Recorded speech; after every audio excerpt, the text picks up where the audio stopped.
এই সূরাটি শোনার সাথে সাথেই চারদিক থেকে খুশির খবর আসতে শুরু করবে।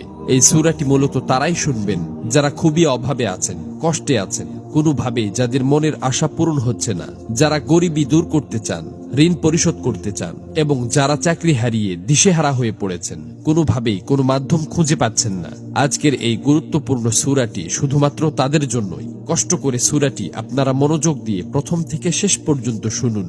ইনশাআল্লাহ এই সূরাটি শোনার উসিলায় আপনাদের সকল অভাব অনটন গায়েব থেকে দূর হয়ে যাবে, সকল ঋণ পরিশোধের ব্যবস্থা হয়ে যাবে, মনের সকল অপূর্ণ আশা আকাঙ্ক্ষাগুলো পূরণ হয়ে যাবে। আপনি যা চাইবেন সাথে সাথে তাই কবুল হবে ইনশাআল্লাহ।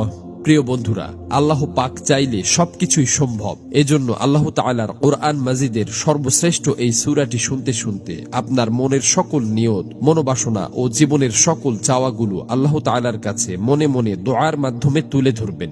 আল্লাহ চান তো মুহূর্তেই আপনার জীবনটা পরিবর্তন হয়ে যাবে।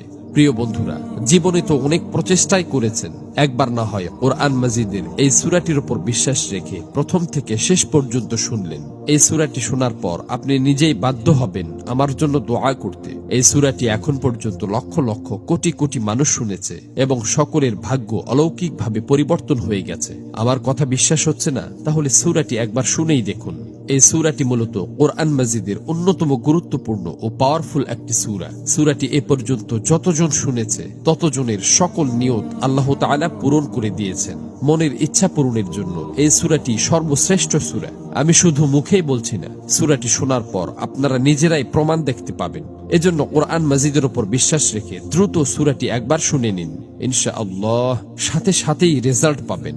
মহান আল্লাহর কাছে দোয়া করি, হে আল্লাহ, যারা যে নিয়তে, যে উদ্দেশ্যে এই সূরাটি সম্পূর্ণ শুনেছে এবং শুনবে, আপনি তাদের জীবনের সকল উদ্দেশ্য এবং মনের সকল আশা আকাঙ্ক্ষা গায়েব থেকে পূরণ করে দিন। আমিন।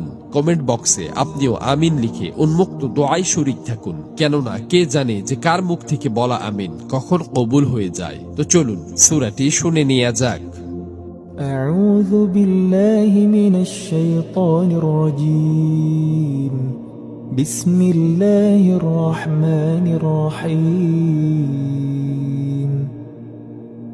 يا أيها الذين آمنوا أوفوا بالعقود أحلت لكم بهيمة الأنعام إلا ما يتلى عليكم غير محل الصيد وأنتم حرم إن الله يحكم ما يريد يا أيها